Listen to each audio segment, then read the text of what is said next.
Miracle Morning author Hal Elrod returns to the show with me today. We're going to talk about the importance of building relationships in real estate investing, but also the importance of building relationships and how you really develop relatability and likability with other people in all facets of your life. Hey, go ahead and put a thumbs up on this. I'd really appreciate the like. If you like that we're taking on a subject like this, enjoy this chat with Hal Elrod and I today on Get Rich Education. I'd like to welcome a returning guest to the show. He has what is really a breathtaking story, which he told here last time, where he recovered from near-death experiences more than once. It's difficult to brush over something that profound. He's the author of the Miracle Morning book series. It's been translated into 27 languages, and now it has more than 500,000 people actually practicing it around the world. And his latest project is the Miracle Morning movie, which we hope to hear more about before we're done here. Front Row Foundation called him one of the most entertaining, authentic, and engaging speakers in the world. I'd like to welcome back to GRE the man that turns the impossible into the inevitable, Hal Elrod.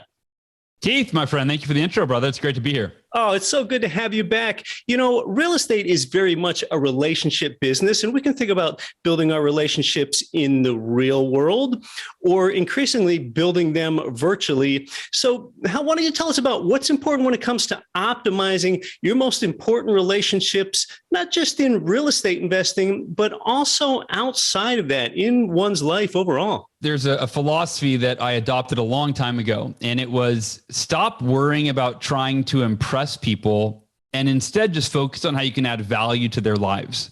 And I think growing up, right, we're conditioned to want to impress other people. We want to look good, and it doesn't really go away. We just become big overgrown kids, right? We're still worrying what other people think of us and trying to look good for them and impress them. And sometimes that means embellishing a little bit to try to, to appear as more than we are. And I found that what people are attracted to is the humanity in other people. So for me, there's really two rules to relationships. One is authenticity, and the second is value add, or adding value. So in other words, give up trying to be perfect for being authentic, right? So instead of trying to impress people, focus on how you can just be yourself, add value to their lives. And that's the second piece, is the adding of value. Is that the more value you add for another human being, the more valuable you become. And so for me, that's inquiry. It's what's important to this person, finding out what matters to them, whether it's family or real estate or, a charity, whatever is important to them, and then finding ways that I can add value. But for me, it's a mindset where most of us are conditioned to want to get the most out of every situation. And I'm talking about flipping that. And you go, how can I give the most into every situation? And when you're trying to get the most out of every situation, it's stressful, right? Because you're making sure, am I getting my share? But when you give the most, it's liberating. When you're trying to give the most, add the most value that you can. So to me, that's the two things. Stop trying to impress people. Just be yourself, be authentic, and focus on adding as much value to their life as you possibly can. When you give, oftentimes that person that you've given to feels a sense of reciprocation. And if you don't feel that back a couple times, maybe you start wondering whether or not that's a relationship worth building or not. But people are liked when that other person feels some authenticity, to your point, Hal. And, I think oftentimes, yes, we do try to impress people. I think we all have egos. Some are just bigger than others. So I think when it comes to building relationships with people, being professional, that's great and that's good in some contexts. But really, I think being relatable is more important in relationship building. Totally. And you don't want to be a whiny, you don't want, when it comes to being authentic or being vulnerable. And those are two synonyms to me, being authentic, being vulnerable. There's a great quote from Robin Sharma, best-selling author. He said, when you're vulnerable with people, they fall in love with you. When you're vulnerable with people, they fall in love with you, right? And that's the thing, is when you're trying to impress someone, unless they're a moron, they can sense that, right? Like they pick up on that, and it's usually a turnoff. But if you're just completely authentic, completely yourself, you're not trying to impress them, you're just being who you are. And here's, let me share an important distinction between worrying what people think about you and caring about what people think about you, because there's a subtle distinction, but the impact's very, very significant. So worrying what other people think of you is coming from a place of fear, right? Fear that I'm not good enough, fear that they're not going to like me, fear that the relationship's not going to develop the way I want it to. And when you worry, when you come from a place of fear, it creates insecurity, it creates stress, it hurts your self-confidence. You're worrying, you're coming from a place of fear. Caring what other people think of you, on the other hand, is coming from a place of love. It prompts you to be kind and thoughtful and considerate and generous. So while it might seem like a subtle difference, because both of them you're thinking of the other person and what they think of you, right? But worrying is coming from a place of fear, caring is from a place of love. And again, the difference it makes, the impact is stress, fear, and insecurity versus thoughtfulness, kindness, generosity.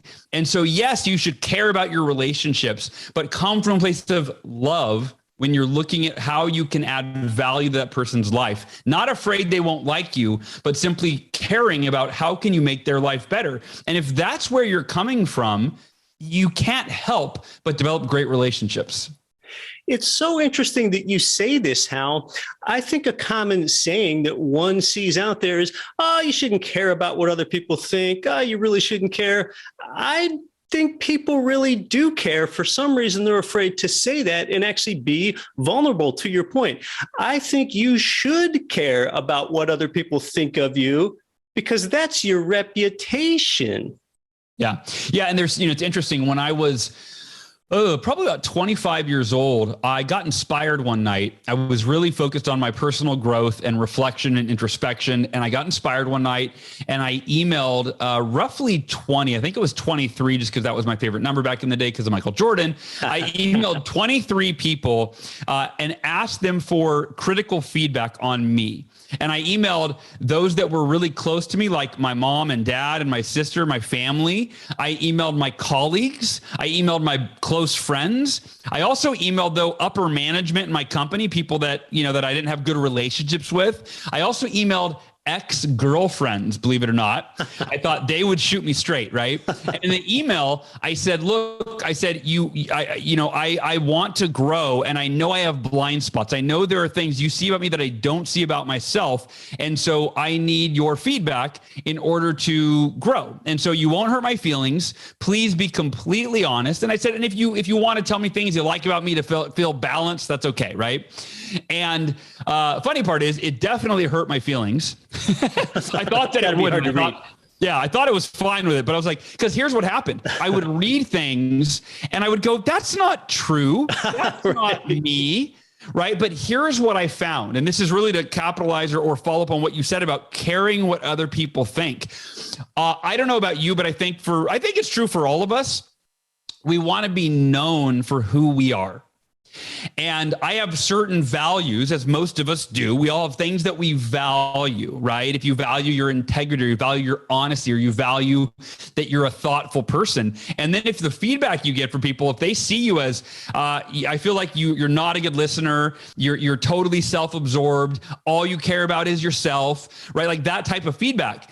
If that's not in alignment with how you view yourself. So at first I got really defensive and I went, obviously they don't know me if they think that. Right. But then here's what I realized. I got more introspective and I went, wait a minute.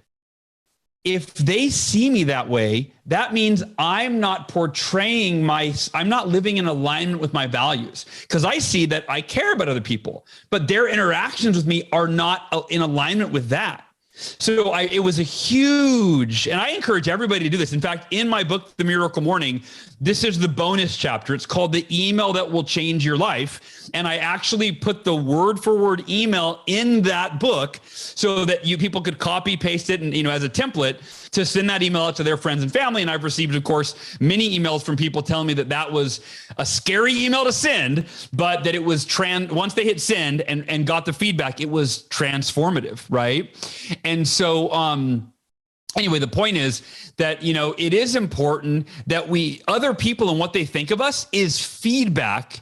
It's a reflection of how we are showing up in the world. And I would say for all of us, we want to show up in alignment with who we see ourselves to be and how we want to be perceived by other people. Yes, that must have been difficult to ask for the unvarnished truth from your network, even ex-girlfriends. And then once you get the unvarnished truth, you're a little bit resentful that they shared that with you. And you know how you bring up so many good points there. Change really begins from within. In fact, I'm reminded of this one comic strip. Okay, this comic strip only has 2 frames to it. In the first frame of the comic strip, there's a speaker in the front of the room speaking to 10 people. And that speaker says, "Who wants change?" And all 10 people are raising their hand high, really enthusiastically. They all want change. And then in the second frame of the comic strip, the speaker is in front of the room, in front of those same 10 people. And then he says, "Who wants to change?" And no one's got their hand up. No one wants to change, but yet everyone wants change. I love it. I really think it really goes back to Gandhi. Be the change that you want to see in the world. It really begins with you. So a lot of times we can't really change who we are quickly, but the one thing we can quickly change is how we respond to that. Yeah. Yeah. And we can change how we show up, how we treat other people. I know that it will probably get into affirmations, but I'll crack that door open, which is, for me, the Miracle Morning is my daily practice. It became a book, and it's made up of these 6 practices that are the savers, SAVERS. It's silence, affirmations, visualization, exercise, reading, and scribing. The A is for affirmations. Affirmations, I believe, are the most effective tool for personal transformation. I believe they're also the most misunderstood tool for personal transformation, often the most undervalued, because I don't know about you, but like I grew up in the 90s where they had that Saturday Night Live character, Stuart Smalley, and his show, the satire show, right? Affirmations with Stuart Smalley. And he would look in the mirror at himself and he would, in a really funny lisp, voice, he would say, "I'm good enough. I'm smart enough, and doggone it, people like me," right? And it really made a mockery of affirmations. And then the way we've been taught affirmations by self-help gurus over the years are often counterproductive. It's either lie to yourself, just tell yourself you are something that you want to be until you believe it, right? But the truth will always prevail. If you say, "I'm a millionaire," and you're struggling financially, the truth is going to shine through. You're going to go, you're going to affirm, "I am blank." But if that's not in alignment with who you see yourself to be, you're going to reject it. You're going to resist it. The other way we're taught affirmations is to promise this flowery, magical result. "I am a money magnet. Money flows to me effortlessly and in abundance," right? That affirmation might make you feel good in the moment because you're lying to yourself and telling yourself that money is going to magically appear, right? But it's not helping you. So for me, affirmations, I use them to enhance my relationships among virtually every area of my life. But I have affirmations for my relationship with my wife, for my relationship with both of my kids, to optimize my relationship with my community, with colleagues, you name it. And it affirms who I'm committed to being, right? I can't control other people's perception. I'm not responsible for their experience of me. I can't control their experience. The only experience I'm responsible for is my own. And so for me, it's, am I living in alignment with my values? Values such as generosity, selflessness, contribution, right? These values that really are what foster deep, meaningful relationships, care, concern, empathy, right? These values. And the thing is, I struggle with a lot of those. I'm a terrible listener. Like, if I'm being really honest, I don't affirm that every day, right? I'm affirming being a better listener, but as you can tell, often in like interviews, it shows up. I get excited. I get on a tangent or a concept, right? And I'll just, the interviewer will ask me a question. You can attest to this, right? And maybe they're expecting like a 1 or 2 minute answer. And then I talk for like 7, 8, 9, 10 minutes, right? And, but the point is that also shows up in personal conversations. And I'll be it's like a conscious incompetence where I'll be talking to somebody, over coffee or whatever. And all of a sudden I'll realize, they asked me a question like 20 minutes ago and I'm still talking and I haven't asked them anything about themselves, right? But the point is utilizing affirmations to help direct your thoughts, your words, and your behavior to be in alignment with who you are committed to being to optimize your relationships. So if I'm not a great listener, if I don't have, I'm not really empathetic naturally, right? Then it's simply articulating words that keep top of mind how you want to think, how you want to speak, how you want to show up in the most important relationships in your life. And of course, for me, that starts at home with my wife and my kids, but then it branches out to the other people in my life. Yeah, you are a great family guy. A lot of this begins at home, and you're already halfway there. If you, the listener, can tell, Hal's already willing to admit, for example, that he says he's not a good listener. Well, I think he's already halfway there. If he's willing to admit that, I mean, part of solving any problem is first identifying that there is one. So we know that Hal is halfway there just with that. And, I think Hal, a lot of times, you talk about your wife and kids at home. And I think it's so easy for us with whatever we're into, with all the work that you do, or with us as real estate investors, for us to get interested kind of in our own goals and our own, this sort of innate selfishness. For example, maybe I want to own 10 properties in 3 states by the end of next year. And I'm just focused on doing that. And I'm so focused on me that I don't even spend that much time with my wife. Or, do you have some things around affirmations there that help you optimize those relationships at home? Yeah. So when I was, the first time I ever identified my purpose in life, I was probably 27 years old ish. I read a book called Love is the Killer App, APP, as in short for application. And basically it's saying love is the most important application in business. That's kind of what the title meant. It was by Tim Sanders, who's the former COO of Yahoo. And that book talked about, the whole book was about developing relationships, right? It was about love not being talked about in business context. But he was saying, no, that's, if you want to separate yourself from your competitors, put love at the forefront of how you engage with your colleagues, with your employees, with your customers, with your clients. He said, because that will differentiate you. Everybody else is focused on the bottom line. They're focused on getting the most they can out of every deal.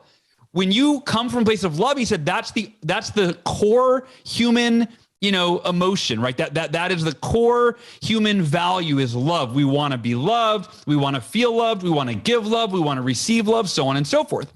So and he really talked about adding value. That's where that concept really got ingrained for me. So I defined my purpose in life.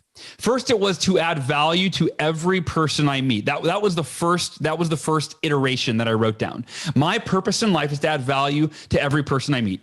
It goes along the lines with Zig Ziglar's quote, "You can have everything you want in life if you help enough other people get what they want." Yeah. So that was the theme. I thought, okay, if I focus on adding as much value as I possibly can, if that's my number one priority, my driving intention, my highest priority in every relationship, I thought, I'm going to become a person of value. People are going to, maybe not at first, because back then, one of the feedback points I got was that I was selfish, that I was all focused about Hal. That was one of the feedback points I got when I sent that email.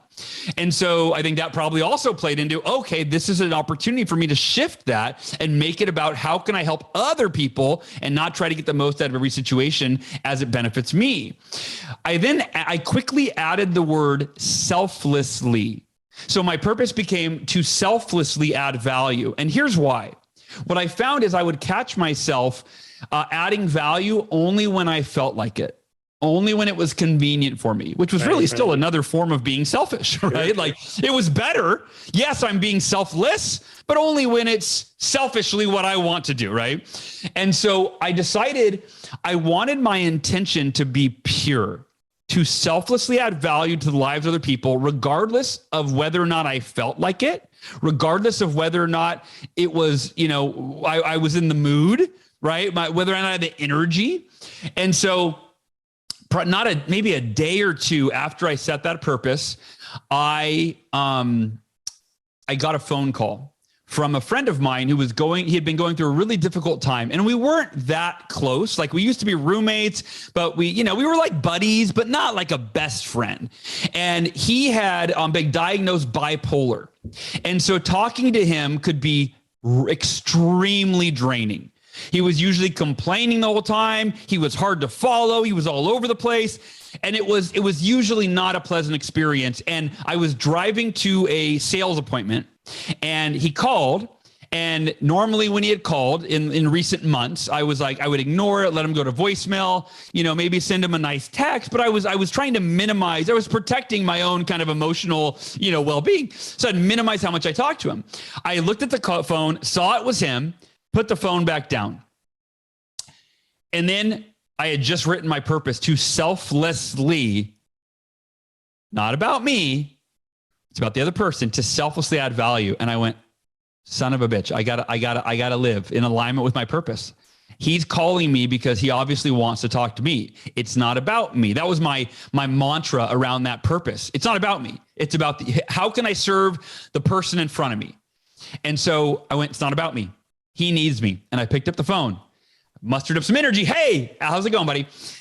And we have a conversation and it goes really well. I ended up that year, I gave him some advice.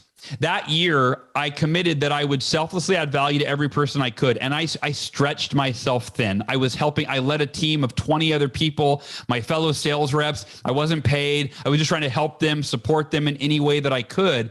And I was going for my biggest year ever.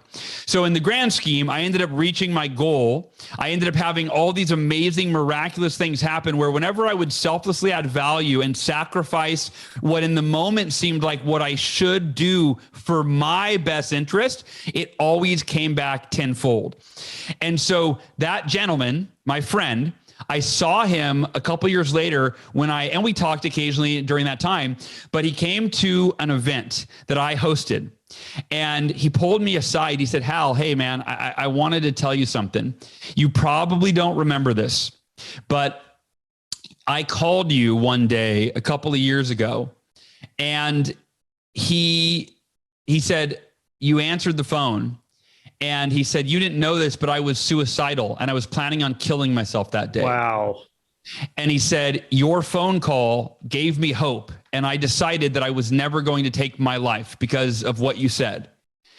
And of course, I said, you have no idea, Alex, how much that means to me. I will never forget that phone call because that phone call was the first opportunity that I had to live my purpose. And I told him and we hugged and embraced. But from that moment on, I decided I will continue to live that purpose. And for me, it showed up in so many ways. I selflessly added value for that team of 20 people.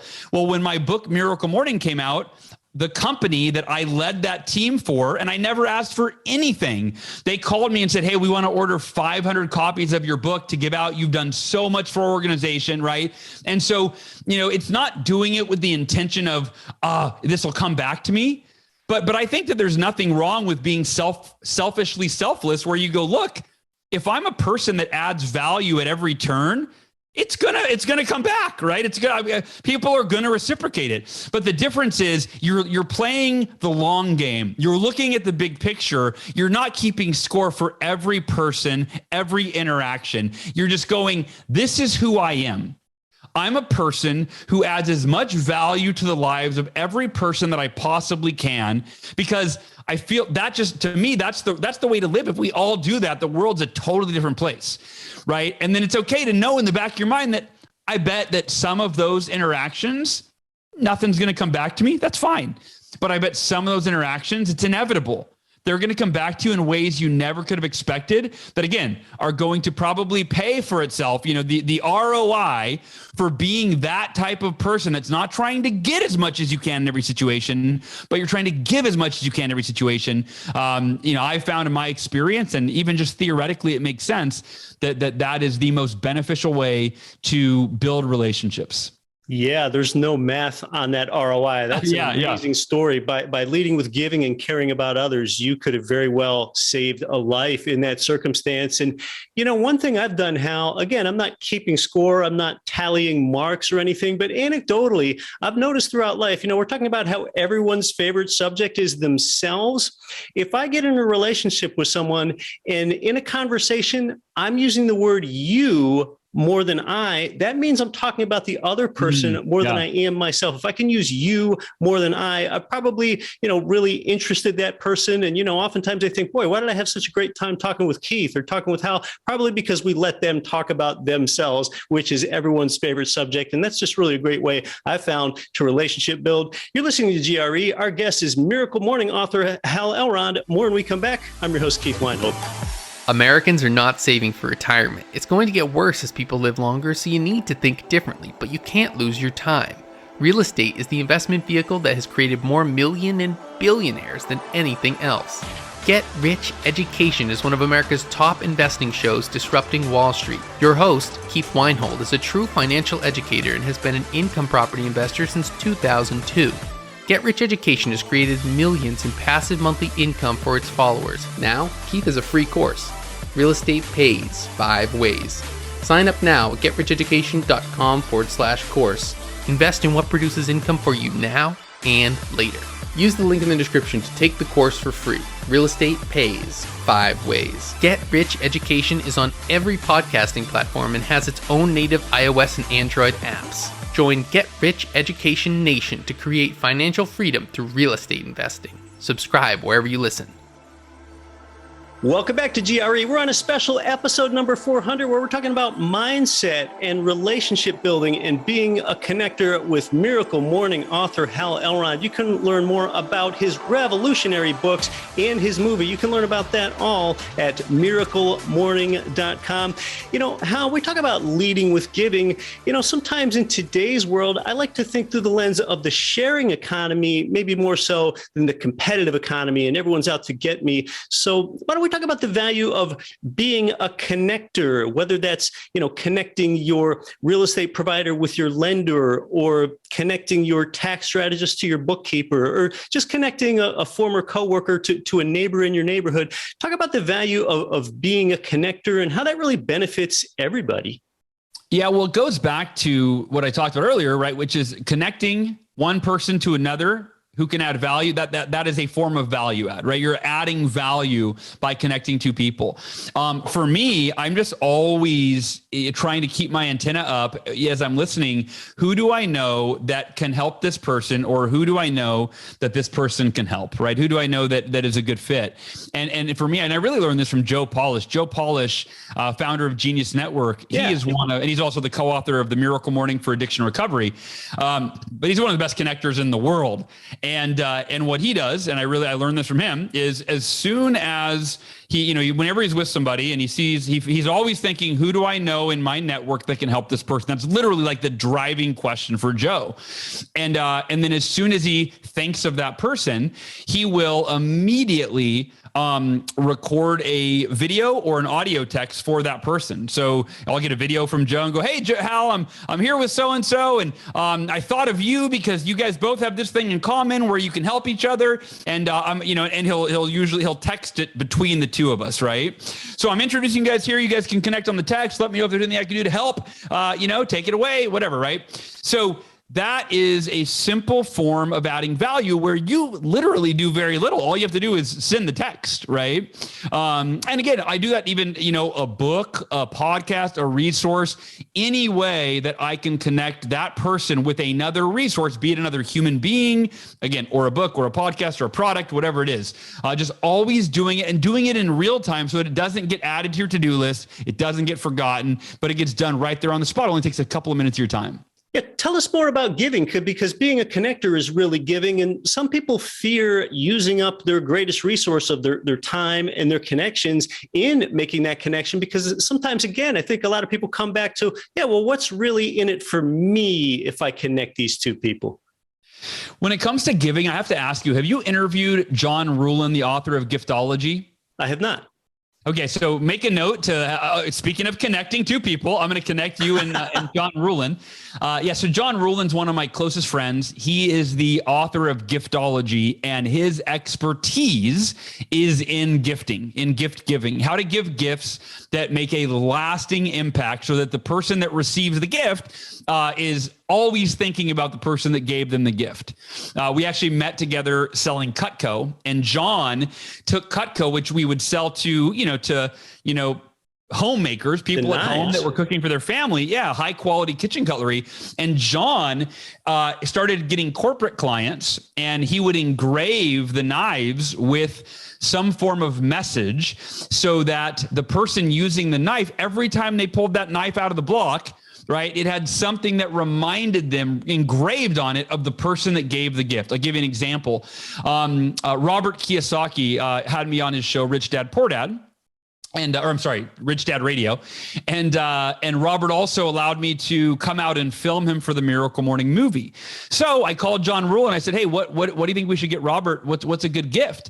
And we sent Robert a $2,000 set of Cutco, and John had the brilliant idea, and I've since duplicated this idea, but we looked up Robert Kiyosaki quotes from his books, and every single knife was engraved with a different Robert Kiyosaki quote. How cool, right? Talk about making an impact. And I did that again with James Altucher and other folks. But John's point is that part of your budget, whether it's your marketing budget, should be in getting gifts. When I sold Cutco, I actually, almost 50% of my customers were real estate agents, real estate investors, or brokers. So they would give the gift to their client at closing instead of like a bottle of wine, which, gets drinking and forgotten, or a gift card, which gets spent and forgotten, right? They would get not a $2,000 set of Cutco, but maybe a $100 or $200 set of Cutco, depending on the sell. But they would engrave it with, hey, if you ever need anything, you can reach me here. They would literally put their phone number on it, here at your service or whatever. But then you think about it, most people say they don't buy real estate from the same realtor because they forget their name. They forget, I don't know who my realtor was. I haven't seen it for 3 years. I forgot their name. I don't have their business card anymore.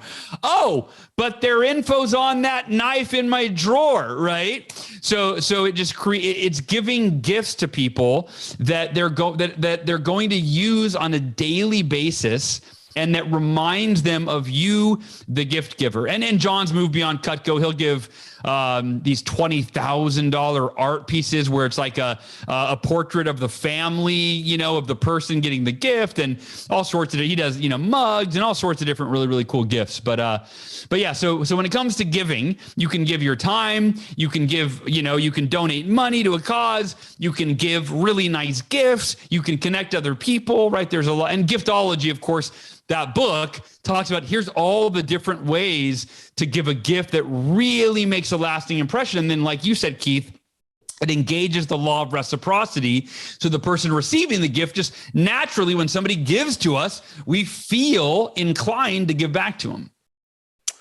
Well, with that in mind, once we're done with the show here, I now have a podcast where I can introduce you over there to that show, where maybe you can get your message out some more now, Hal, in reciprocating for the connection that you're making for me. So, well, are there any last thoughts when it comes to relationship building in real estate, or even with things that transcend real estate and helping us relate to other people? Yeah, you have to schedule it, put it in your schedule, right? If it's not in your schedule, it's probably not going to get done. So a lot of what I talked about was really around shifting your mindset, right? And your values, where you go, okay, instead of trying to get the most at every situation, I'm going to focus on how I can give the most in every situation. Instead of focusing on how I can extract value from every interaction, I'm going to focus on how I can add value as much as I possibly can. And that's a great mindset. But if you don't have time in your schedule where you're actually thinking, how can I add value for these people? Then it's probably going to fall by the wayside and you're not going to do it. So for me, I used to have scheduled an hour in my schedule every week where I would look back at who were my customers this week, my clients this week, who did I interact with? And the question was, how can I add value to the most important relationships in my life? And it was in a professional setting, right? My wife was separate, kids are separate. That's a daily thing. But every week I would schedule an hour to focus on how I could add value. It might be writing thank you notes. It might be giving gifts to my best clients, or even just planning quarterly gifts or planning for the future. What am I going to do this year to really honor my most important clients? So put that time in your schedule, and you can call it, adding value or giving or whatever you want to call the time. But the point of it is that you're being intentional, being thoughtful, being strategic, and investing time in nurturing your most important relationships. And by the way, one other thing, like with John Ruhlin, right, author of Giftology, my buddy, who I know I've name dropped a few times here, he teaches you in the book how to automate your gift giving. Right. Which is like you eventually get to the point where everything's automated. So if I need a gift, I just like with John, I just send an email to his assistant. Hey, here's who I need the gift for. Here's my budget. Right. And then they'll come back with, okay, here's the options and for the most part, we've done it now. So I already know what the options are. I know what we're going to get them. I'll say, hey, let's get this set of Cutco for this person or this custom made engraved mug for this person. Right. So it's already automated essentially or close to it for all the gifts that I need to give. We'll leave that resource in the show notes for you, the listener, the viewer here. Yeah, if you start to change your mindset and begin to be a giver in a relationship, you'll no longer be extracting value from that person rather than giving it. If you're just extracting value from them, you're kind of adding a tax into their life. And if you're adding value into that relationship and being a giver, you're kind of helping them grow compound interest in a sense. They're going to know they're getting value from being around you, and you're just being a good person, and you're happy about how you've left that relationship and added value to the world, and how you certainly added value to us and our audience today. So if people want to learn more about you, whether it's your Transcendent series of Miracle Morning books or your new Miracle Morning movie, tell us about it. Yeah, head over to miraclemorning.com. The Miracle Morning, you mentioned the series. There's roughly a dozen books, give or take. Miracle Morning for real estate agents. We don't have real estate investors yet. That's one at some point, maybe in the future. But the original Miracle Morning book, you can get on Amazon or go to miraclemorning.com and find it there. And then the Miracle Morning movie is a 90-minute documentary that shows the morning routines of some of the world's most successful people. So from Robert Kiyosaki's in the movie, Mel Robbins, author of the 5-Second Rules in the movie, Lewis Howes, New York Times bestselling author. Who else? Brendan Burchard, on and on and on. And then it's a really inspiring film that shows how people around the world are transforming their lives one morning at a time. And everything you can find in the Miracle Morning ecosystem is at miraclemorning.com. Miraclemorning.com. It's certainly been valuable. Hal Elrod, thanks so much for coming onto the show. Thanks, Keith. Appreciate you, man.